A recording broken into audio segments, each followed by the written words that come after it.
हाय नमस्कार दोस्तों, आप सबका हमारे यूट्यूब चैनल में आपका हार्दिक स्वागत अभिनंदन है। आज हम आप लोगों के सामने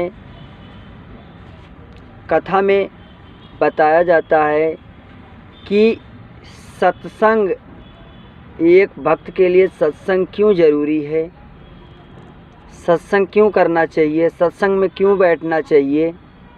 आज हम इस पर बात करेंगे। सत्संग कहा गया है ना कि रामचरितमानस में एक चौपाई आती है, बिने सत्संग विवेक न होई, राम कृपा बिन सुलभ न कोई। राम सिया राम जय जय राम, राम सिया राम जय जय राम। तो गोस्वामी तुलसीदास सीधा बता रहे हैं, साफ साफ बता रहे हैं कि जब तक आप सत्संग में नहीं बैठेंगे कि आपका विवेक क्या समझ में आएगा कि हमको क्या करना है क्या नहीं करना है। जिस प्रकार आप जब तक गुरु के पास नहीं जाएंगे, जब तक कॉलेज में नहीं जाएंगे, स्कूल में नहीं जाएंगे, तब तक आपको ये पता नहीं चलेगा कि हमको क्या करना है क्या नहीं करना है, क्या पढ़ना है क्या नहीं पढ़ना है। जब आप गुरु के पास नहीं जाएंगे तो आपको जो समझ में आएगा वही करोगे, चाहे वो सही हो या गलत हो। तो इसलिए जिस प्रकार स्कूल में जाके शिक्षा क्रम बाई क्रम आगे बढ़ती जाती है, उस प्रकार हमारा विवेक बढ़ता है और उसी हिसाब से हम अपना कार्य करते हैं। तो सत्संग भी ठीक उसी प्रकार चलता है, जैसे सत्संग में बैठने से कि भगवान के प्रति कि कैसी भगवान की पूजा करनी चाहिए, कैसे भगवान का आराधना करनी चाहिए, किस प्रकार भगवान को भोग लगाना चाहिए, सारे सत्संग में बताए जाते हैं कि आप सत्संग में रहेंगे। और मैं रियलिटी बताऊँ आपको कि अगर या माँ के चरणों में या भगवान के चरणों में, चाहे हरे राम राम राम हरे हरे, हरे कृष्णा कृष्णा कृष्णा हरे हरे, चाहे इसका मंत्र आप प्रतिदिन जाप करते हैं एक समय अनुसार, ये नहीं हो कि जब मर्जी आए तब है। क्योंकि बहुत लोग बोलते हैं कि अरे हम तो पूजा मन से कर लेते हैं, कोई ज़रूरी नहीं है मंदिर में जाना पूजा करना। तो हम उनको जवाब देना चाहते हैं कि मेरे भाइयों, मेरे दोस्तों, मेरे भक्तों, पूजा मन से की जाती है, उसके भी कोई विधान होते हैं। अब बता दूं, ये पूजा मन से कब भगवान कब स्वीकार करते हैं। जैसे आप कहीं बिल्कुल ऐसी जगह पे फंस गए हों जहाँ आपको कोई सुविधा नहीं है, ना आपको आसन लगाने की व्यवस्था है, ना वहाँ पर आपको हाथ पैर धोने के जल नहीं है, तो उस समय आपको मानसिक पूजा कर लेनी चाहिए। उस समय भगवान आपकी मानसिक पूजा स्वीकार करते हैं। ये हमारे सत्संग में बताया जाता है कि आप उस पूजा को आप कर सकते हो, वहाँ पूजा आपकी स्वीकार की जाती है।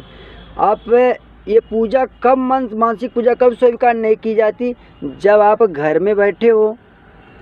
घर में तो कोई दिक्कत नहीं है कि घर में कोई दिक्कत है, अरे घर में जल मिलेगा, स्नान करो, आसन लगाओ, भगवान की पूजा करो, भगवान की आरती करो।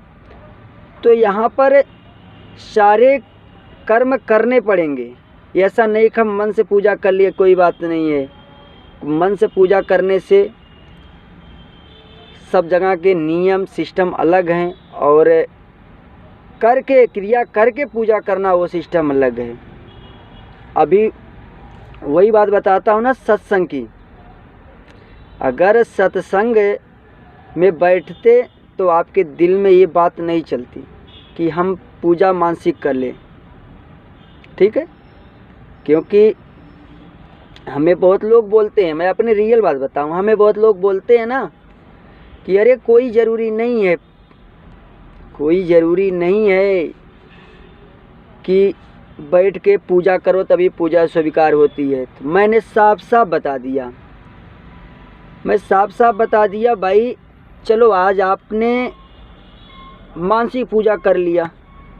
बोले हाँ। मैं बोला चलो अच्छा मैं मान भी लेता हूँ एक बार कि भगवान ने मानसिक पूजा आपकी घर पे हो तो भी पूजा नहीं की, लेकिन चलो मैं एक बार मान लेता हूँ कि आपने मानसिक पूजा कर ली, ठीक है। तो मेरा एक ही जवाब होता है उन लोगों से कि ठीक है, आज मन से मान लो कि आज हमने भोजन कर लिया। तो जब ऐसे कहते हैं ना तो लोग फनक पड़ते हैं, बोलते हैं ऐसे कैसे, हमारा पेट थोड़ी भर जाएगा वैसे। तब भैया रियल सी बात यही है हमारे भक्तों कि जिस प्रकार आप मन से भोजन को नहीं मानते कि हम मन से भोजन स्वीकार कर लिए, तो भगवान जहाँ सारी व्यवस्था होते हुए भी या तो आप बोलते हो कि भगवान को हम मन से पूजा करते हैं, तो वहाँ आपकी पूजा क्यों स्वीकार होगी, कैसे स्वीकार भगवान करेंगे।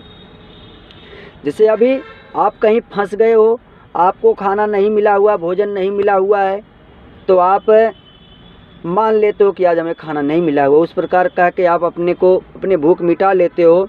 तो ठीक उसी प्रकार जैसे वहाँ भूख मिट जाती है, तो वैसे वहाँ पर भगवान आपका जो पूजा करते हैं ना, वहाँ पर भगवान आपकी मानसिक पूजा स्वीकार कर लेते हैं।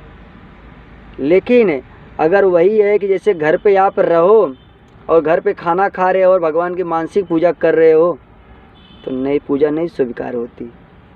इसलिए फिर से मैं वही चौपाई वापस दोहराता हूँ कि बिन सत्संग विवेक न होई, और राम कृपा बिन सुलभ न कोई।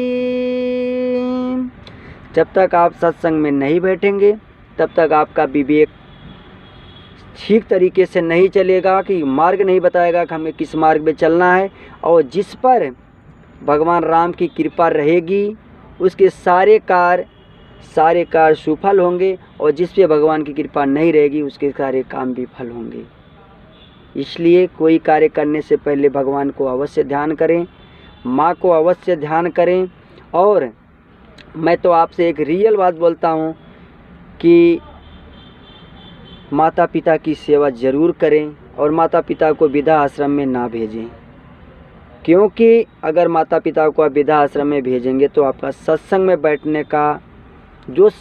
बैठने का फल मिलता है वो आपका फल व्यर्थ होगा और आप नरक के भागीदार बनेंगे।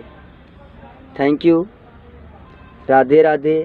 जय माता दी, जय माता दी। एक बार जयकार लगाओ, जयकारा शेरा वाली जिदा बोले सच्चे दरबार की जय।